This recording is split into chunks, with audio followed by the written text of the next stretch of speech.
Happy Wednesday. I hope wherever you are that you and your loved ones are safe and well, that you're having a good week and a good day. This week I'm doing something different. I'm doing story time. This week's story, Once Upon a Time at the DMV. Or, what really happened when I tried to get my ID done last week. Let's go back to Friday. I made the appointment. I took the express bus into the city. It arrived early. I went in, I checked in early. I waited 10 minutes. Now, I don't know what the DMVs are like elsewhere in the country, but the New York City DMVs are kind of a mess. A little bit of a circus, a little bit of a nightmare. Less than 10 minutes, and my number, you get a little tag when you go in, my number was called. I go up to window 22. I produce all of my documentation and say, I'm here to get the enhanced ID.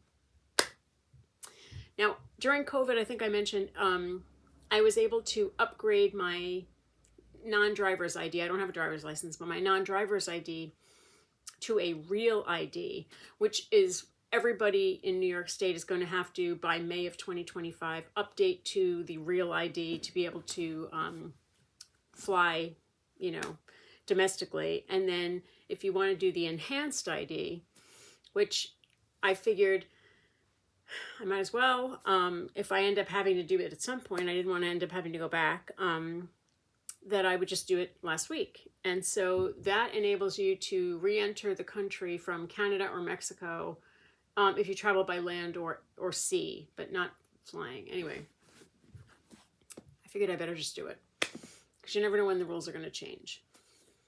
So I thought I was way ahead of the game because I had gotten my professional nursing license. I know I don't work as a nurse anymore, but I will never give my license up. I worked too hard to get it. I had it renewed in time with our new address, so I could use that as one of my forms of ID. So I had my social security card. Thank you, finding all those documents. Birth certificate, same. My professional nursing license, a utility bill. I mean, I had the whole thing. And the young lady behind the counter, she's very friendly. Another bonus. And she's looking at all my paperwork and she's going, now that's never a good sign. Ever.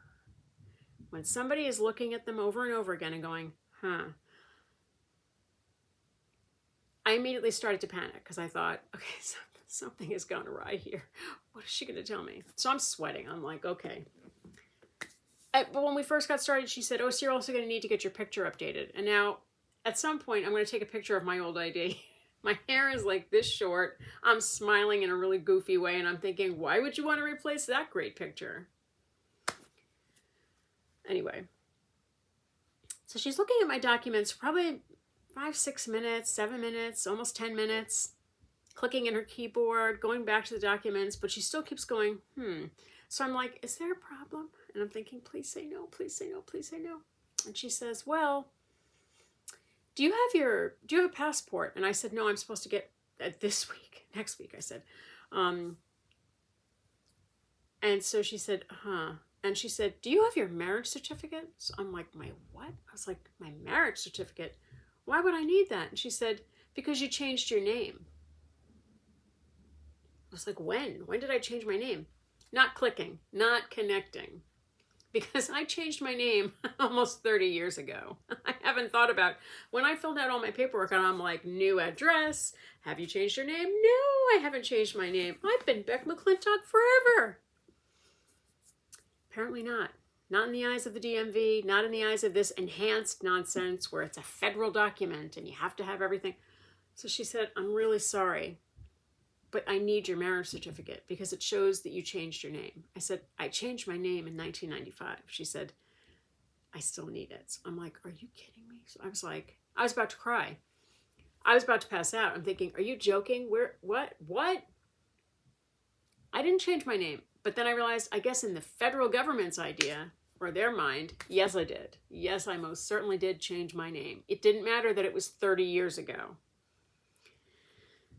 So, super nice girl behind the counter says, but I'll give you, can you come back later today? I was like, no.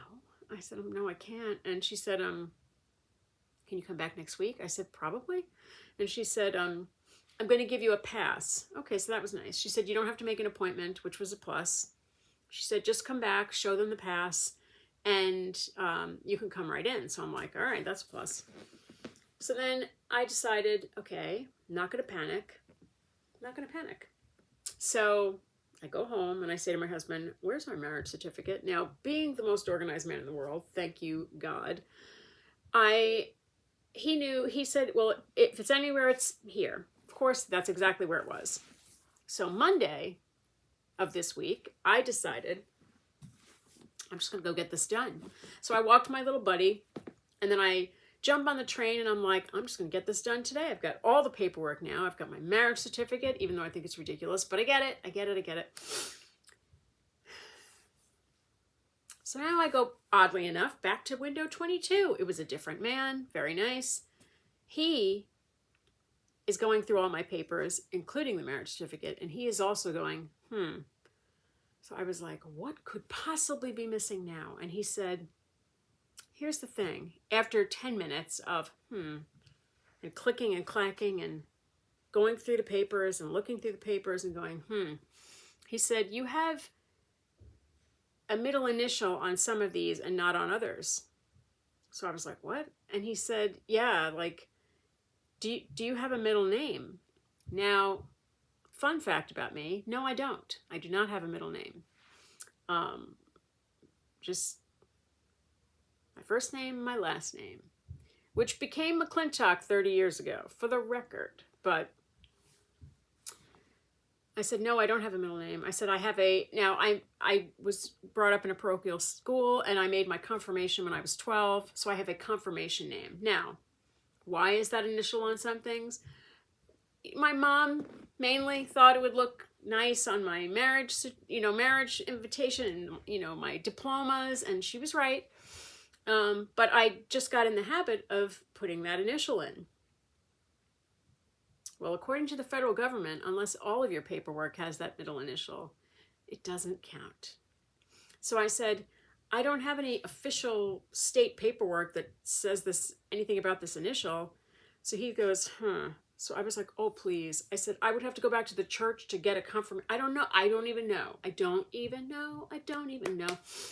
So he's like, I'm going to have to talk to my supervisor. Now I'm like, please, supervisors of the universe, look down and speak to this supervisor here on earth and say, just don't worry about the middle initial, even though it's for the federal government. I don't care at this point. Then I thought, do I really need this? By 2025, I probably would, but do I need it right now? No, I don't. He goes to speak to his supervisor, and he comes back and says, we're going to let it go, but you will not have the initial on anything on this ID going forward. So I said, I don't care. Drop it. Throw it out the window. I don't care. So then he says, go get your picture taken and come back. Now, I went to get my picture taken. I don't know what I look like, but it was probably something like, I have no idea. They made me take my glasses off, which they did not do the last time. So that's going to be a great picture. Like my passport photo, which is equally great. I mean, I've taken worse pictures, but so she didn't even give me a chance. She was like, okay, just look at the camera. And I was like, I don't know. But I guess IDs are supposed to look crappy. I guess they are. So I go back and I give him the ticket with the barcode for the picture. And he didn't crack up laughing. So I have no idea. And I don't care what I look like in that picture. I was so aggravated about a middle initial and changing my name. I mean, so here's the thing. If you, like me, are going to get this enhanced ID in New York State or elsewhere, check to make sure that you have all of your paperwork. If by some chance you changed your name in the course of your life, make sure that you have the official city clerk version of the form that says it, not the certificate from the church. Because when she said marriage certificate, I was literally picturing the form we signed in the back of the church. My husband and myself, my sister and his brother, because I was like, they were our maid of honor and best man. And I'm thinking that. And she's like, no, that's not an official. It has to come from the city clerk. And I was like, okay. So make sure it's the official city clerk's version. Doesn't matter how far back it was. You have to have that form with you. Also, if you have initials, make sure they're on everything, or do not apply to have it on things going forward. But it's important to, because like my utility bill did not have it, my nursing license did, my birth certificate did not have it, my social security card did not have it, I don't think. And so then like some things did, some things didn't. So I automatically, when they ask for a middle initial, I just automatically put it, not thinking, oh, and my non-driver's ID, I don't think that had, oh no, it must have had it. So it was like, it is. Anyway, be sure to make sure everything lines up. And I mean, it's like a cautionary tale. I didn't realize that. I didn't think about changing my name because I've been McClintock for so long that when they asked, have you changed your name? I was like, no, it's just a change of address. Of course. It wasn't. It was a change of everything, according to the federal government, because this enhanced ID is not just a regular state ID. It's a bigger deal. So because it's a federal document and the federal government is running it, you have to have everything be consistent. That's why. And I guess the taking my glasses off is so that you could see my whole face, you know, as fabulous as that is. So just be mindful of that if you have not already gotten it. And it kind of penalizes people that have changed their name in marriage, because she said a lot of people come in and don't change their name anymore. And I thought, well, in 1995, people changed their names. And I wouldn't have, no matter when I got married, I would have changed my name to my husband's name, because that's just what I believe. People could do whatever they want, but like, you know, I don't know. I felt like, it's a little bit, I don't know. I was so annoyed about having to get the form and come back that I was just like, this is not right. But anyway, it's fine because it's the federal government. So I hope this story time helped you to make sure that you have all your documents appropriate, all your ducks in a row, all your I's dotted and T's crossed, and who's it's and what's it's galore.